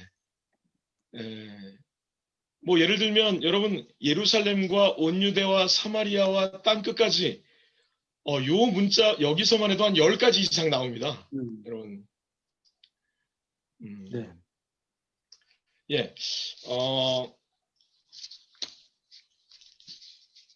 일단 시간이 좀 많지 않아 가지고요. 여기는 관찰 연습을 지난주에 좀 했기 때문에 이건 한번 일단 지나가 볼게요. 지나가 보고. 우리 그 다음에 나와 있는 우리 누가복음을 좀 한번 하겠는데요. 이 여리고에 사는 우리 삭개오라고 하는 사람의 얘기인데요. 우리 한번 홍승길 형제님이 한번 좀 읽어주세요. 네. 네. 예수께서 여리고로 들어가 지나가시더라. 삭개오라 잠시만요. 이름. 준비는 해오셨겠지만 다시 네. 한번 보시면서 우리가 나눌 거는 관찰은요. 인물 관찰입니다. 삭개오에 대해서 삭개오는 어떠한 사람이다. 삭개오는 어떻다라고 하는 걸 이제 다 돌아가시면서 말씀을 해주셔야 됩니다. 자, 읽어주세요. 예. 네, 삭개오라 이름하는 자가 있으니 세리장이요 또한 부자라. 그가 예수께서 어떠한 사람인가 하여 보고자 하되 키가 작고 사람이 많아 할 수 없어 앞으로 달려가서 보기 위하여 돌 무화과 나무에 올라가니 이는 예수께서 그리로 지나가시게 되밀어라. 예수께서 그곳에 이르사 쳐다보시고 이르시되 삭개오야 속히 내려오라. 내가 오늘 내 집에 유하여야 하겠다 하시니 급히 내려와 즐거워하며 영접하거늘 뭇사람이 보고 수군거려 이르되 저가 저희의 집에 유하러 들어갔도다 하더라. 삭개오가 서서 주께 여짜오되 주여 보시옵소서. 내 소유의 절반을 가난한 자들에게 주겠사오며 만일 누구의 것을 속여 빼앗은 일이 있으면 내 갑절이나 갚겠나이다. 예수께서 이르시되 오늘 구원이 이 집에 이르렀으니 이 사람도 아브라함의 자손이미로다. 인자가 온 것은 잃어버린 자를 찾아 구원하려 함이니라. 아멘. 네, 아멘. 예, 우리가 너무도 잘 알고 있는 주일학교 때부터 들었던 뽕나무에 올라간 삭개오 얘기인데요. 우리가 한번 이거를 가지고 인물 위주로, 그러니까 전체적인 게 다가 아니고요. 인물 위주로, 삭개오라고 하는 인물 위주로 한번 삭개오는 어떤 사람이다라는 식으로 해서 한번 우리 관찰 한번 해보겠습니다. 역순으로 해보겠습니다. 이시연 형제님부터 시작을 해주시죠. 이시연 형제님. 삭개오는 여리고 세관에서 근무했다. 삭개오는 여리고 세관에서 근무했다. 예, 좋습니다. 홍승길 형제님. 네, 삭개오는 세리장이었다. 예, 삭개오는 세리장이었다. 예. 양경자매님. 삭개오는 부자다. 삭개오는 부자다. 예. 뭐 이 있으시면 다른 분들 말씀하세요. 예, 이혜인 자매님. 삭개오는 예수님에 대해 들어 알고 있었다. 삭개오는 예수님에 대해서 들어 알고 있었다. 들어 알고 있었다. 들어 알고 있었다. 어디 나오죠? 그게 어디 나오죠? 본문에? 어떠한 사람인가 하여 보고자 하되. 거기서 사전에 들어 알고 있었다 이런 게 나올 수가 있을까요? 네. 굉장히 삭개오는 중요합니다. 네, 굉장히 삭개오는 중요하기 때문에 그렇습니다. 네, 네. 예수님에 대한 보고자 했다. 궁금증이 있었다. 네. 예수님에 대해서 궁금증이 있었다라는 건 뭐 네. 어떻게 그게 나와 있어요? 그것도 3절에서 아닌가요? 어떠한 사람인가 하여 보고자 하되 라고 그 생각했거든요. 궁금증을 1에서 10으로 하면 크기로 따지면 어느 정도 되겠습니까? 10. 궁금증이 뭐 조금 있었다 1, 10. 터질 만큼 있었다 10. 10. 왜 10이죠? 나무에까지 올랐어. 나무에까지 올라갔잖아요. 나무에까지. 네. 여러분 세리장이라는 게 어떤 사람인지 여러분들 아신다면 그리고 그 당시에 사람들이 입고 있었던 옷, 또 남자가 이 나무에 올라가서 걸터 앉는다는 게 어떤 건지 이런 것들을 아신다면 10 이상이라는 걸 알게 되실 거예요. 근데 여기는 이제 해석이 이제 좀 섞여 있는데요. 지금 뭐 관찰뿐만이 아니라 약간의 해석이 필요하다고 보는데 지금 굉장히 중요한 말씀. 예수님에 대해서 들어 알고 있었다라는 것들이 나중에 이제 굉장히 좀 중요할 수 있습니다. 그래서 말씀드린 거고요. 우리 전명희 자매님, 네. 삭개오는 키가 작다. 삭개오는 키가 작았다. 몇 센치 정도였을까요? 하여튼 평범한 사람들보다는 많이 네. 작았을 것 같아요. 예, 그 당시 평균 키를 안다면, 유대인들 남자의 평균 키를 안다면 삭개오가 얼마 작았는지 뭐 알 수 있겠죠. 뭐 참고로 어디 주석에는 보면 그 당시에 작다 정도면 한 150cm 이하였을 거다, 그런 얘기도 뭐 해요 사실은. 그러던데 뭐 하여튼 키가 작은 사람이었다. 자, 다시 가겠습니다. 이희천 형제님. 삭개오는 예수님을 보기 원했다. 삭개오는 예수님을 보기 원했다. 네, 좋습니다. 홍승길 형제님. 삭개오는 사람들에게 죄인 취급받았다. 삭개오는 사람들 사람들에게 보기엔 죄인 죄인이었다. 취급받았다. 죄인이었다. 사람들 보기에 죄인이었다. 사람들 보기에 죄인이었다. 그건 근거되는 구절을 한번 좀 아까- 말씀해 주시겠어요? 아까 그 뒤쪽 6절 이하에 죄인의 집에 예. 들어갔다고. 예. 저가 죄인의 집에 들어갔다. 저가 죄인의 집에 들어갔다. 좋습니다. 네. 양경자매님. 삭개오는 예수님이 지나가시려는 길을 앞질러 갔다. 예, 뭐 좋습니다. 예, 뭐. 예. 이혜인 자매님. 삭개오는 예수님을 집으로 영접하였다. 삭개오는 예수님을 집으로 영접하였다. 예. 우리 전명희 자매님. 네, 저도 삭개오는 자기 소유의 절반을 가난한 사람들에게 주겠다고 약속했다. 예. 약속. 실제 줬습니까? 아니요. 아니, 모르- 모르겠어요. 아니요는 또 그럴 것 뭐죠? 좋습니다. 아니 몰라요. 여기 상으로 모르는 거죠. 정확한 답은 네. 주겠다고 약속했다는 게 맞은 거죠. 줬을 것 같아요. 만약에 네. 제가 요거 지금 말씀하신 것 때문에 그냥 우리 관찰에 관한 걸 우리 인사이트를 좀 드리려고 하는 건데요.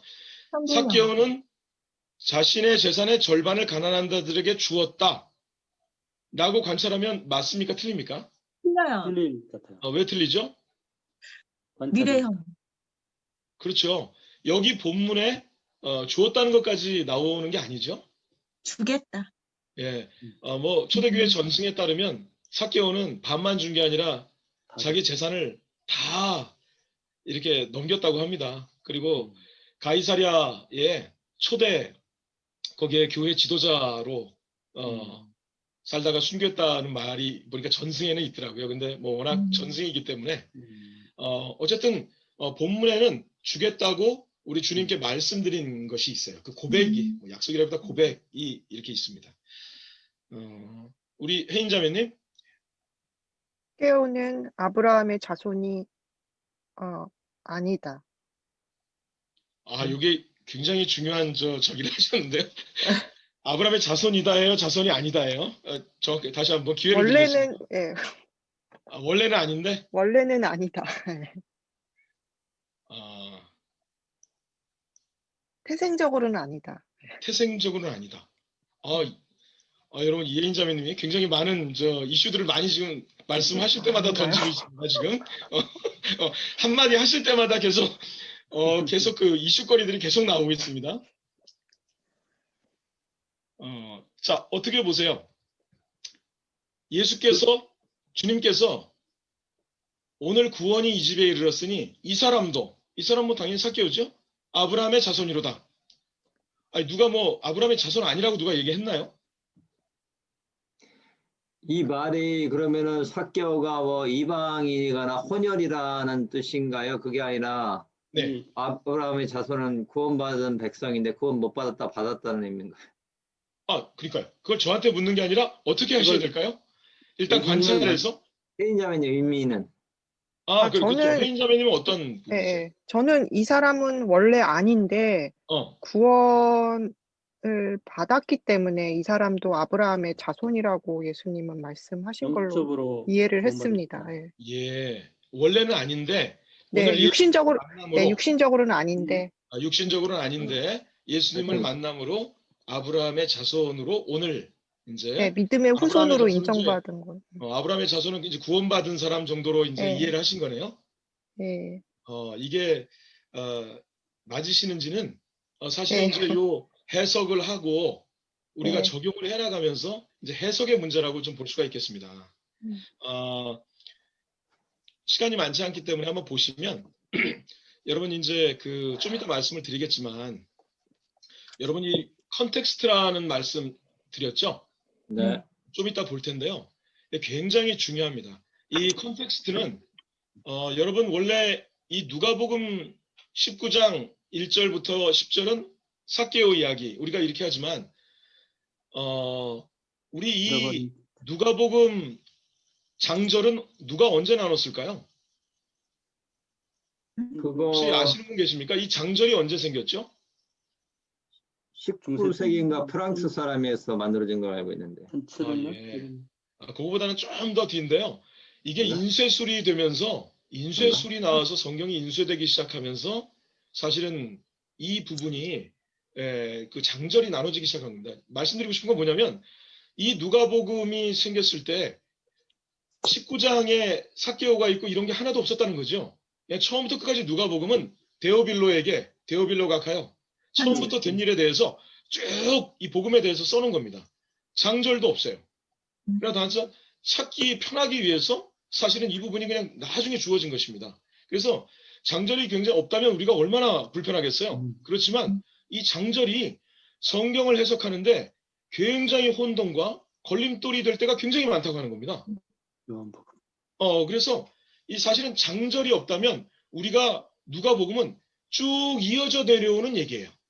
쭉 이어져 내려오는 얘기.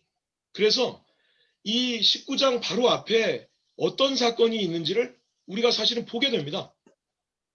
혹시 18장에 어떤 일이 있었는지, 누구를 만나서 어떤 일이 있었는지 혹시 아세요? 거기 보면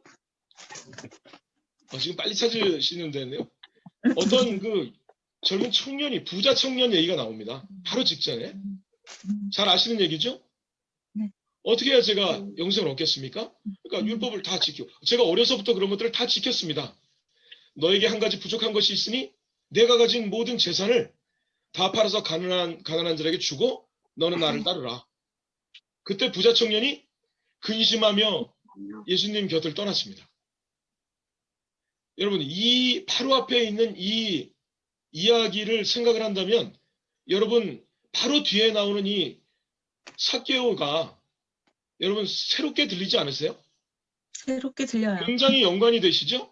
네. 그 율법을 어려서부터 잘 지킨 유대인 부자 청년은 아브라함의 자손입니까? 아니, 예, 원래는. 육신적으로는 자손인데 예. 자, 그 영적으로는 아브라함의 자손이냐 누구냐는 누가 결정합니까? 보는 사람에 따라서 지금 누가 결정하는가는 두 번째로 하고, 자, 예수님이 그 부자 청년과 삭개오에 대해서 생각하신 것과 이 옆에 있는 사람들, 뭇사람이 보고 수군거려 이르되, 여러분 이 뭇사람들을 잘 보셔야 됩니다. 예수님이 주신 말씀은 이 뭇사람들한테 주신 겁니다. 뭇사람들이 보고 수군거렸습니다. 저가 죄인의 집에 유하러 들어갔도다. 이 뭇사람들이 우리가 아는 상식으로 누구겠습니까? 일반적인 유대인들이에요. 유대인. 여러분 왜 죄인입니까? 왜 이 사람이 아브라함의 자손이 아닙니까? 여러분 이 유대인 세리장들이라고 하는 것들 나중에 이제 해석에서 같이 나누실 텐데요. 이제 세리장은 어떤 사람인가 나누지 않겠습니까? 그 당시에 세리라는 건 어떤 사람인가? 세리의 장이에요. 우두머리예요. 그렇죠? 네. 근데 이 세리들은 우리가 잘 알고 한다면 일제시대에 부역했던 앞잡이들, 뭐 그 정도의 그 당시에 지위를 갖고 있었을 뿐만 아니라 또 이들은 굉장히 이 부분들을 사기를 치고 토색을 했어요. 그게 뭐죠? 예, 이 사람들은 로마가 요구한 그 세금의 양만 갖다 내면 되기 때문에 그 이상을 걷어서 어떻게 등을 치는지 어떻게 받아내는지 이런 거에는 로마는 상관이 없었습니다. 그래서 더 많은 것들을 걷어다가 자기가 착복을 하고 나머지를 갖다 줬죠. 그러니 일반 유대인들 그 민초들의 삶이 이 일반 그 백성들의 삶이 얼마나 피폐했고 그랬겠어요. 그래서 이들을 죄인, 창녀, 세리, 이 죄인이라고 아예 낙인을 찍은 거죠. 이 죄인들이라고 하는 게 나오는데 세리와 죄인들이라고 나옵니다. 세리와 죄인들. 이 죄인들은 이 깍두기들이에요. 이 사람들이 받아내려면 어떻게 해야 되죠? 가서 사채꾼자들이 이 어깨들 주먹 쓰는 사람들 보내서 하듯이 우리 복음서에 보면 세리와 죄인들이라는 거에 영어 성경에 보면 코테이션 마크가 되어 있습니다. siners라고 되어 있어요. 그러니까 이게 일반적인 죄인을 말하는 게 아니라 그 당시 관용적으로 그 사람들을 부르던 세리와 한통속이 된 세리의 명을 받아서 가서 강압적으로 이 체납 세금을 받아내던 뜯어오던 그 사람들까지 같이 어울려 다니는 이 죄인의 집에 들어갔다는 거예요. 여러분 그러면 여기 아브라함의 자손이다 라고 한 예수님은 삭개오를 어떻게 보셨습니까? 물론 이제 돌들로도 아브라함의 자손을 만들 수 있다. 즉 이 육신적인 혈통이 아무것도 아니라고 우리 주님이 말씀하신 걸 이제 기억하신다면 이 부분들이 다시 보이겠죠. 예. 네.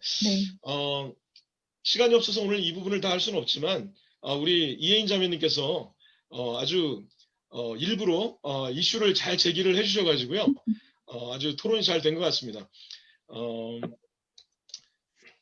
이 부분은 이 정도까지 하면서 그 다음을 좀 한번 볼게요. 우리 오늘 좀 이 부분을 가지고 좀 얘기하고 좀 마치려고 하는데요. 이 컨텍스트의 부분입니다. 문맥. 여러분 이 문맥에는 진짜 이 성경의 문맥이 있고요. 두 번째는 역사적 맥락, 그 당시의 문화적 맥락 이런 것들을 다 생각을 하셔야 된다고 하는 것입니다. 자, 우리 이 부분을 이희천 형제님 한번 읽어주세요. 지금 화면에 있는 욥기 8장 7절.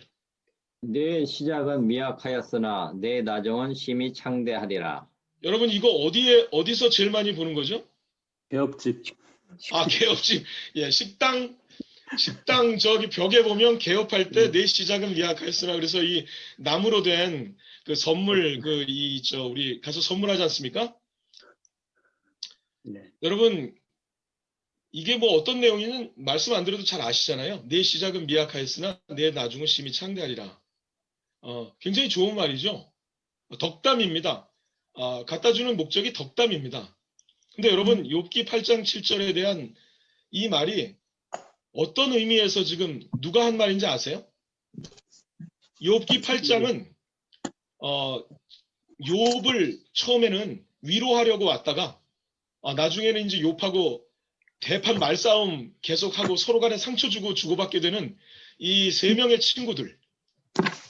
그 사람들 중에 한 사람인 수아 사람 빌닷이라고 하는 사람이 첫 번째 한 말 중에 있어요. 내 시작은 미약하였으나 내 나중은 심히 창대하리라. 이 앞구절들을 읽어보시면 여러분 이 말이 얼마나 조롱 섞인 말인지 아실 거예요. 혹시 지금 성경들을 갖고 계십니까? 네. 네. 네, 욥기 8장을 한번 좀 잠깐 찾아보시겠어요? 욥기 8장.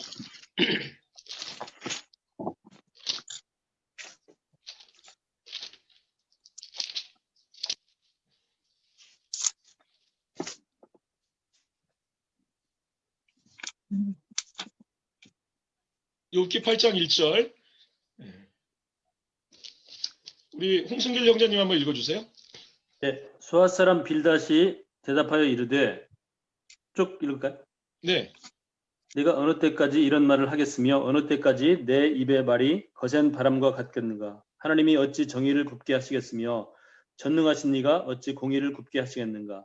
네의 자녀들이 주께 죄를 지었으므로 주께서 그들을 그 죄에 버려두셨나니 네가 만일 하나님을 찾으며 전능하신 이에게 간구하고 또 정결하고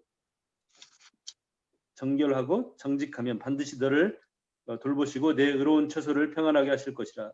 내 시작은 미약하였으나 내 나중은 심히 창대하리라. 여러분 이 앞에서부터 이렇게 쭉 읽으니까 우리가 잘 알고 있는 요 내 시작은 미약하였으나 내 나중은 심히 창대하리라가 달리 보이시죠? 네. 앞에 다 비난입니다. 비난. 네가 청결하고 정직하면 반드시 너를 돌보실 것이다.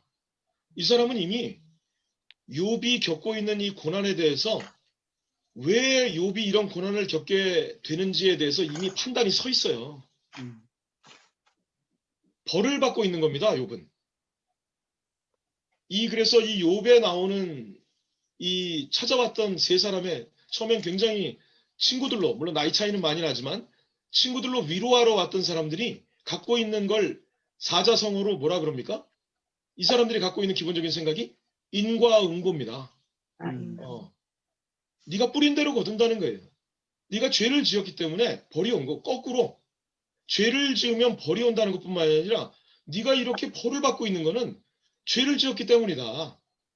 그래서 4절에 보면 네 자녀들이 죽게 죄를 지었으므로 주께서 그들을 그 죄에 버려두셨나니, 여기는 여기 애들 얘기까지도 이렇게 갖다 걸고 있고요.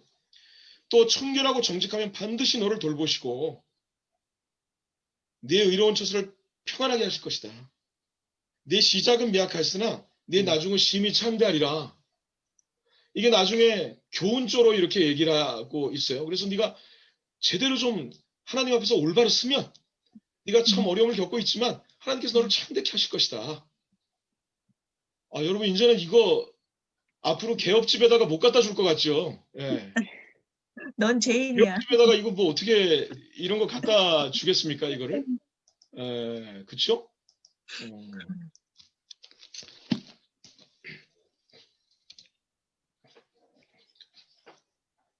여러분 좋아하시는 복음성가 있죠? 너는 내 아들이라 오늘 내가 너를 낳았도다.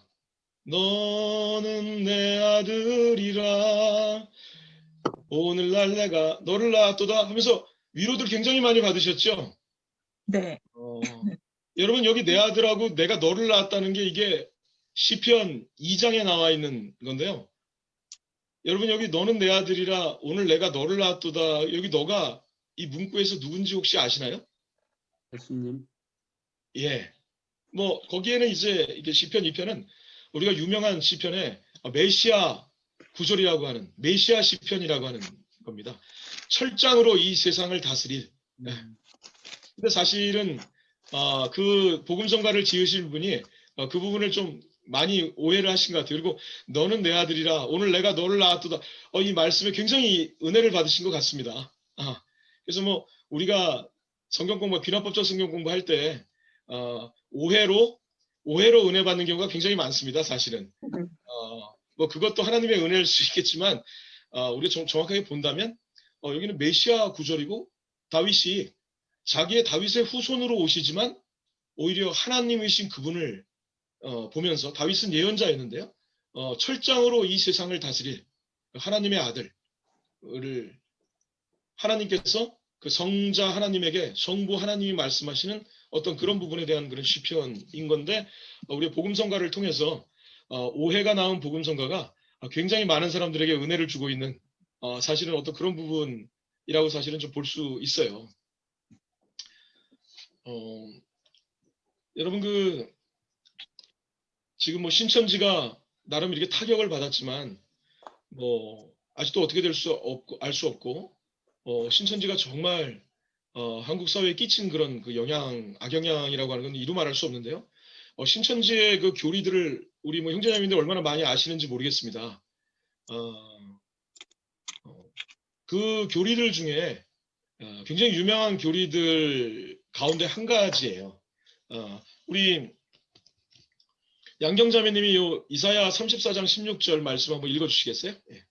너희는 여호와의 책에서 찾아 읽어보라. 이것들 가운데서 빠진 것이 하나도 없고 제 짝이 없는 것이 없으리니 이는 여호와의 입이 이를 명령하셨고 그의 영이 이것들을 모으셨음이라. 자매님 혹시 이 성구 이렇게 낯익으세요? 잘 아시는 성구세요? 아니요. 혹시 오늘 처음 보셨습니까? 처음 보는데요. 그러시죠? 네. 예, 이사야서 34장, 이사야서도 저희가 잘 안 읽을 뿐만 아니라 여기에 이런 게 있다는 것도 사실 알기 어렵습니다. 이게. 근데 하물며 이게 무슨 뜻인지를 요것만 16절만 딱 갖다 놓고 보면 더더욱이나 이해가 안 됩니다. 사실은. 이게 어떤 뜻으로 보이세요? 너희는 여호와의 책에서 찾아 읽어보라. 자, 이것들 가운데 빠진 것이 하나도 없고 제 짝이 없는 것이 없으리니 이는 여호와의 입을 명령하셨고 그 영이 이것들을 모으셨습니다. 이것들이 자꾸만 나와요. 이것들이 뭘까요? 그 앞에 걸 읽어봐야 되겠죠? 네. 예. 6장. 앞에 것들이 이겁니다. 부엉이가 우리 혜인 자매님이 조금 빨리 좀 읽어주세요. 예.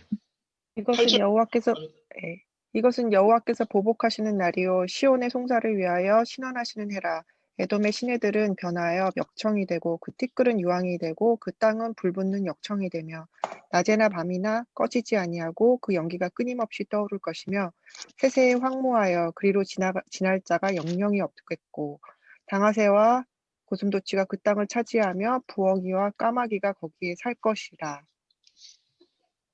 여호와께서 그 위에 혼란의 줄과 공허의 추를 들이우실 것인즉 그들이 국가를 이으려 하여 귀인들을 부르되 아무도 없겠고 그 모든 방백도 없게 될 것이요 그 궁궐에는 가시나무가 나며 그 견고한 성에는 엉겅퀴와 새품이 자라서 승냥이의 굴과 타조의 처소가 될 것이니 들짐승이 이리와 만나며 수점토가 그 동류를 부르며 올빼미가 거기에 살면서 쉬는 처소로 삼으며 부엉이가 거기에 깃들이고 알을 낳아 까서 그 그늘에 모으며 솔개들도 각각 제 짝과 함께 거기에 모이리라.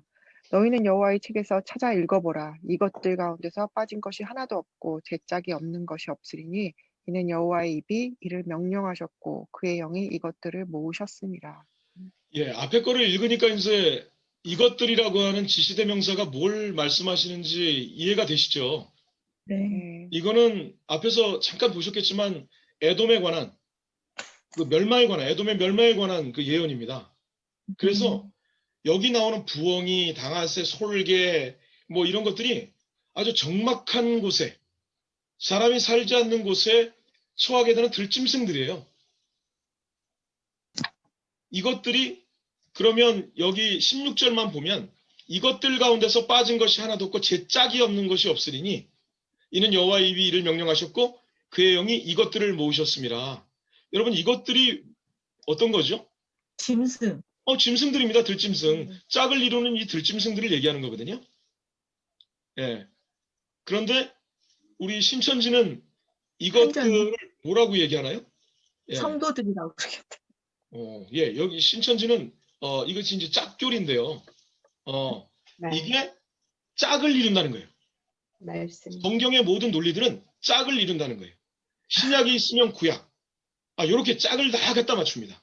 이렇게 짝을 다 이어요. 그래서 굉장히 거기서 많은 것들을 내는데요.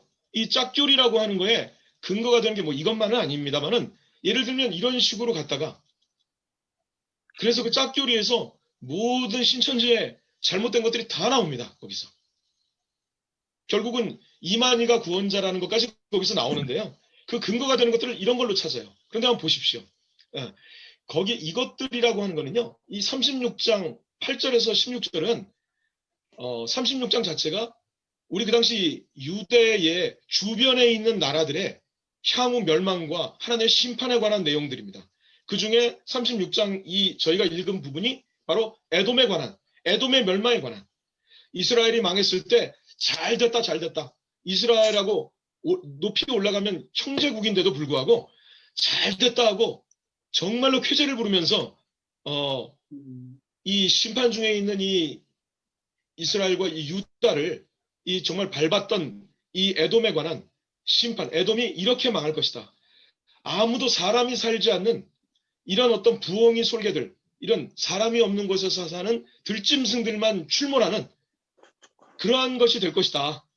라는 거를 쓴 것이 36장 8절에서 16절인데요. 신천지는 이거를 갖다가 굉장히 중요한 자기들의 짝교리, 신천지 짝교리라고 하는 게 있습니다. 그게 구약과 신약, 뭐와 뭐 이렇게 해서 자기들 논리를 다 갖다 맞추는 거에 그 기준이 되는 근거가 되는 성경 구절 중에 하나가 이사야 36장 16절입니다. 앞에 거는 다 빼고 여호와의 책에 찾아 읽어라. 이것들이 빠진 것이 없고 제 짝이 없는 것이 없다. 짝이 없는 게 없다는 거예요. 그래서 짝교리라 그럽니다. 여기서. 그래서 모와 모, 이렇게 다 전부 다 창조와 재창조. 뭐 신천지 교리를 잘 아시는 분들이 있을지 모르겠는데 그런 것들의 근거가 다 여기서 나온다고 합니다.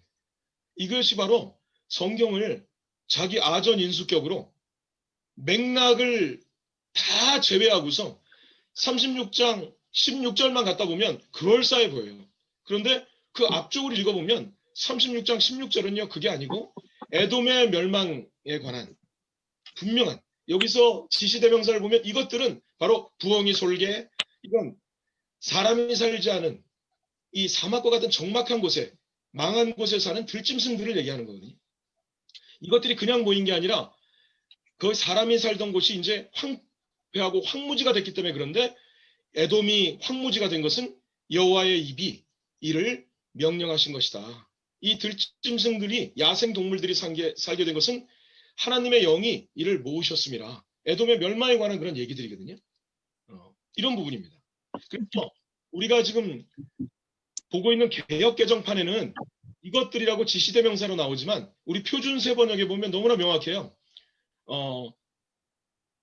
홍승길 형제님 한번 읽어주시겠어요? 네, 주의 책을 자세히 살펴보아라. 이 짐승들 가운데서 어느 것 하나 빠진 것 없겠고 하나도 그 짝이 없는 짐승이 없을 것이다. 주께서 친히 입을 열어 그렇게 되리라고 명하셨고 주의 영이 친히 그 짐승들을 모으실 것이기 때문이다. 아멘. 우리 공동 번역도 한번 읽어주시죠. 네, 야훼의 기록을 찾아내어 읽어보아라. 이런 모든 짐승들이 빠짐없이 기록되어 있으리라. 그것들은 직접 야훼의 입에서 떨어진 분부를 받아 그의 입김으로 몰려온 것들이다. 예, 한마디로 이 들짐승들이 에돔의 창현한 그 도시들이 있던 곳이 다 망해서 이런 야생 동물들이 살게 된 것은 여호와 하나님의 입에서 떨어진 분부를 받아서 그의 입김으로 몰려온 것들이다. 즉 에돔의 멸망은 여호와 하나님의 이 심판과 이 예정 가운데 이루어진 일이라는 그 내용이 이 컨텍스트를 본다면 자명한 거예요. 그런데 이 하나를 살짝 빼서 컨텍스트를 무시하고 이것들을 살짝 빼서 자기들의 유리한 짝교리의 근거, 뭐 이거 하나만은 아닙니다. 여러 개를 갖다가 짝교리 근거로 하고 있는데 그중에 신천지가 예를 들면 이런 부분들을 이렇게 해석을 하면서 짝교리의 근거로 삼고 있는 것들이 바로 이것이라는 것이죠. 예. 우리가 이제 해석 단계는 이제 질문을 만드는 거라 그랬죠. 네. 네. 태초에 하나님이 천지를 창조하시니라. 우리 창세기 1장 1절인데요. 여기 하나 우리 해석 질문을 보면 그 우리 교재에 나오죠. 교재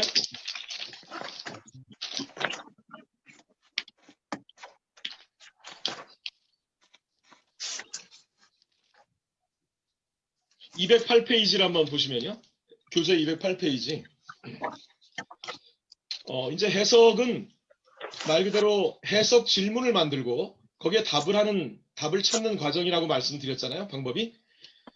거기 208페이지에 보면 해석 질문을 만들어 놓은 그 예시가 있죠. 네. 여기 태초는 언제를 의미하는가? 태초. 창조의 주체는 누구인가? 하나님. 하나님은 누구신가? 성령. 하나님이 창조하신 창조의 범위는 무엇인가? 천지 만물을 창조하신 이유는 무엇인가? 이런 거를 질문을 만들어 보는 거예요.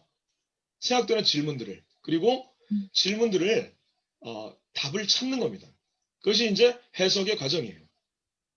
그리고 그 다음에 과정은 이렇게 해서 나온 것들을 여기서 이제 마지막 적용이라고 한마디로 할 수도 있고요. 우리 교재에는 일단 보편적인 교훈을 추상적으로 끌어내고 그 다음 단계로 그걸 나한테 적용하는 그걸 이제 묵상 적용이라고 하는데요. 그런 거로 이제 가는 부분이 이제 이 균합법적 성경 공부의 기본적인 그런 저게 되겠습니다. 우리 여기를 한번 볼까요? 해석 질문을 한번 만들어 보겠습니다. 디모데후서 2장 1절에서 2절인데요. 제가 1절이고 잘못 썼네요. 예. 우리 이주현 형제님 한번 성구를 읽어주세요. 네, 아들아. 그러므로 너는 그리스도 예수 안에 있는 은혜 가운데서 강하고 또 내가 많은 증인 앞에서 내게 들은 말을 충성된 사람들에게 부탁하라. 그들이 또 다른 사람들을 가르칠 수 있으리라. 네, 좋습니다. 여기서 이제 관찰은 우리가 예전에 했던 식으로 단문으로 하시면서 하면 되고요. 이제 관찰을 한 그 다음 단계로 예를 들어서 관찰을 바울은 아니면 뭐 바울도 여기 나오진 않죠. 여기서 나는 누구인가? 뭐 그러면 이제 바울이겠죠.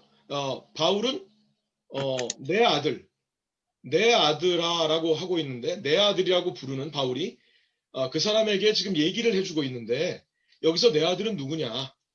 뭐 이런 게 뭐 뻔하긴 하지만 그럼에도 불구하고 그 우리 해석 질문을 그렇게 질문으로 만들어 보시고 답을 다는 게 바로 해석의 단계고 방법이 되겠습니다. 자, 여기 보면 우리 교재에 보면 사도 바울이 디모데를 내 아들이라고 부른 이유는 무엇인가? 예를 들면서 해석 질문을 그렇게 만들어 봤어요. 자, 우리 이 부분도 한번 해보셨죠? 우리 돌아가시면서 이걸 보시면서 해석 질문을 만드신 것들을 한 가지씩만 좀 나눠볼까요? 예, 우리 이희천 형제님부터 좀 한 가지씩만 나눠주세요. 예, 해석 질문. 예수 안에 있는 은혜는 무엇인가? 예수 그리스도 안에 있는 은혜는 무엇인가? 예, 좋습니다. 그 다음에 우리 홍승길 형제님. 네, 사도 바울이 디모데에게 두 가지 부탁하고 있는데 두 가지를 부탁하는 이유는 무엇인가? 두 가지를 부탁하라. 두 가지 부탁했는데 그 부탁하는 이유. 이유. 부탁하는 이유가 무엇이냐? 예, 좋습니다. 우리 양경자매님. 사도 바울이 디모데에게 왜 충성된 사람한테 부탁하라 했나? 왜 그냥 대상이 왜 충성된 사람들에게 부탁하라고 했느냐? 그럼 거기서 또 하나가 나올 수 있겠죠? 충성된 사람은 어떤 사람들인가? 또 여기 어떻게 보면 이게 이 구절에 우리가 이제 관찰 이제 해석을 한다면 귀라포스 공부의 가장 핵심되는 그런 질문이 될 것 같습니다. 충성된 사람들은 어떤 사람들이 충성된 사람들이냐? 이런 사람들 이렇게 되겠죠? 우리 혜인 자매님. 디모데가 바울에게 들은 바는 무엇인가? 디모데가 내게 들은 바를 내게 들은 바를이라고 했죠. 그러니까 디모데가 우리 바울에게 들은 거는 어떤 거냐? 좋습니다. 네, 우리 전명희 자매님.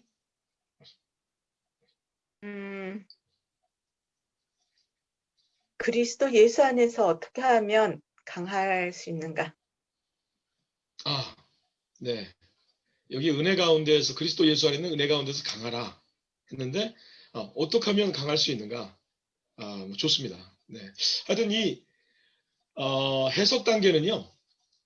왜 질문하고 답을 하는 거로 되냐면 핵심이 질문이 아무것도 아닌 것 같고 답이 중요한 것 같지만 물론 답이 중요하죠. 그런데 질문을 잘 만드시면 굉장한 우리 핵심으로 갈 수 있습니다. 그러니까 이 해석 단계는요. 본문을 관찰한 거에서 근거를 둡니다. 관찰을 잘 하시다 보면 자연스럽게 의문들이 나요. 그 의문들이 왜 그렇지? 라고 왜를 묻는 겁니다. 왜를 물으면서 관찰은 본문에 있는 거, 본문에서 벗어나면 안 돼요. 그럼 관찰이 아닙니다. 그런데 해석은 본문을 벗어나서 이제 여러 가지 자료들이나 아니면 여러 가지 앞뒤 문장들 이런 것들을 보면서 답을 찾아가는 겁니다. 거기서 이제 답이 나오면 그걸 이제 나온 답을 가지고 거기서 이제 일반적인 교훈이 나오죠. 이 본문이 말하고 있는 그 교훈들이 나오는데 거기서 끝나면 안 되고 그 나온 것들을 나에게 적용하는 그것이 이제 실질적인 묵상 단계, 마지막 적용 단계가 되겠습니다. 이 적용 단계도 사실은 여러 가지로 우리 책은 나누고 있는데요. 뭐 크게 보면 나온 일반적 진리를 나에게 적용하는 겁니다. 근데 많은 분들이 큐티를 할 때도 그렇고요. 성경 공부할 때 보면 가장 소홀히 하고 있는 부분이 뭐냐면요. 관찰도 잘해오시고 해석도 잘해오시고 일반적인 결론도 잘 도출을 하시는데 어찌 보면 거기서 끝이에요. 그거를 나에게 적용하는 나에게 적용하는 그 적용이 때때로 보면 그게 적용이 아니고 그 일반적인 원리를 끌어내는 거에서 이렇게 그칠 때가 굉장히 많아요. 예. 근데 거기서 한 발짝 더 나가서 나에게 적용을 해야 되는 겁니다. 그래서 저희 이 교재가 사실은 이거를 몇 단계로 이렇게 좀 나누고 있는 게 좀 특색인데요. 뭐 사실은 그냥 관찰, 해석, 적용 이렇게 보셔도 되지만 사실 적용이라는 거를 우리가 큐티 할 때도 마찬가지죠. 일반적인 내용으로 이렇게 적어놓는단 말이에요. 그러면 사실은 내가 행동을 할 구체적인 액션을 할 것까지 나가지 못하고 그냥 머릿속으로 깨달은 걸로 이래야 되겠다. 제자의 삶을 살아야 되겠다. 여기서 끝나게 되면 사실은 큐티라든가 귀납법적 성경 공부는 거기서 이제 나에 대한 진짜 적용, 진짜 내가 할 액션 이 부분으로 나가기 위해서 사실은 이 말씀을 귀납법적으로 공부하는 건데 사실은 그 부분을 진짜의 적용을 뺀 그 부분을 나머지를 일반적인 진리를 도출하는 것을 그 적용이라고 생각하고 큐티도 어찌게 보면 귀납법적 성경 공부 아니겠습니까? 귀납법적으로 우리가 주어진 본문을 보는 건데 굉장히 오늘의 적용을 보면 굉장히 추상적으로 끝나고 말아요. 네, 그냥 위로받고 말고 그래서 진짜 거기에 액션이 뭐 물론 날마다 그러지는 않지만 그 액션이 이렇게 구체적인 나에 대한 적용까지 들어가는 부분이 되어져야 된다고 이렇게 생각이 됩니다. 오늘 주어진 시간은 다 이렇게 지나서 오늘 여기까지 이렇게 하고요. 다음 주에 이제 1시간 나머지 부분인데요. 다음 주는 이제 정리도 이렇게 하면서 여러분 우리 교재 206페이지 우리 206페이지 한번 보시겠어요? 이 206페이지에 보시면 오늘 했던 누가복음 19장 삭개오에 대한 얘기 말고 두 번째 관찰 문제라고 이렇게 되어 있는데요. 이걸 관찰만 하지 마시고 누가복음 15장에 관련된 부분인데요. 누가복음 15장 중에서 우리 누가복음에 보면은 15장에 여러 가지 예화들이 비유들이 나오는데요. 그 중에 우리 잃어버린 탕자의 비유라고 나오는데요. 이 잃어버린 탕자의 비유 여기 탕자가 누구죠? 둘째 아들. 둘째 아들. 나. 이게 둘째 아들이 정말 탕자인가? 오늘 굉장히 큰아들. 큰아들 둘 다. 우리가 제목을 잘못 붙였구나. 그런 생각이 돌아온 탕자. 그런데 제목이 잘못된 게 아니고 우리가 이해를 좀 잘못하는 부분이 있습니다. 힌트를 너무 많이 드리는 것 같습니다. 여기까지만 하겠습니다. 진짜 탕자가 누군지 예수님이 누구한테 지금 말씀하시려고 집 나간 아들에게 교훈 주시려고 하신 건지 여러분 그 탕자가 집을 나간 애만 탕자가 아니라는 거 이게 너무 많이 드리는 것 같습니다. 이런 걸로 보시면서 한 주간에 본문 자체는 우리가 11절부터 32절까지 본문을 하지만 15장 전체를 좀 한번 15장 1절부터 좀 한번 보셔야 이게 누구한테 왜 말씀하시는 건지를 아실 수 있으리라고 생각이 듭니다. 그래서 다음 주에는 우리 이 15장 11절부터 32절까지를 우리 귀납법적 성경 공부 양식 있지 않습니까? 거기에다가 좀 준비를 해오셔가지고요. 그 부분을 이렇게 좀 나누도록 그렇게 하겠습니다. 그리고 오늘 사실은 시간을 제가 좀 잘 못 맞춰서 누가복음 19장 1절에서 10절도 아마 귀납법적 성경 공부 양식에 따라서 이렇게 해오셨을 텐데요. 다음 주 시작할 때 이 부분을 조금 더 다루고 그 다음에 우리 15장 우리가 잃어버린 돌아온 탕자의 비유라고 하는데 그 부분이 제목이 적합하지 않다는 것을 사실은 저희가 좀 이렇게 보시게 될 겁니다. 그래서 한번 그 부분을 좀 이렇게 나누도록 그렇게 하겠습니다. 시간이 다 지나서요. 20분에 원래 끝났어야 되는데 저도 이게 시간이 그냥 10여 분이 이렇게 지나버렸네요. 제가 기도하고 우리 마치도록 그렇게 하겠습니다. 고마우신 하나님 아버지, 귀한 훈련 가운데 우리 사랑하는 귀한 형제 자매님들과 이렇게 아버지의 말씀을 나누게 하심을 감사합니다. 아버지 우리에게 주신 이 생명의 말씀, 아버지 우리 안에 계신 성령 하나님을 통해 아버지 하나님 날마다 말씀 속에서 아버지 주님의 아버지 귀한 보석들을 길어내며 아버지 그 말씀에 따라 아버지 능력 있고 아버지 순종의 삶을 아버지 살아서 아버지를 높여드리며 아버지 우리의 삶을 향하신 이 땅에서의 아버지의 목적을 온전히 이루어드림으로 아버지의 마음을 시원케 해드리는 저와 우리 모든 사랑하는 형제자매님들 될 수 있도록 주님 인도하여 주옵소서. 아버지 사랑하는 형제자매님들 축복하며 기도하오니 이 훈련으로 부르신 하나님의 뜻들이 아름답게 우리 사랑하는 훈련생 또 우리 훈련 수장님들의 삶 가운데 아름답게 이루어질 수 있도록 주님 도와주옵소서. 한 주간의 삶도 주님께 온전히 의탁드리며 존귀하신 예수님의 이름으로 간절히 기도드리옵나이다. 네. 아멘. 아멘. 예. 감사합니다. 감사합니다.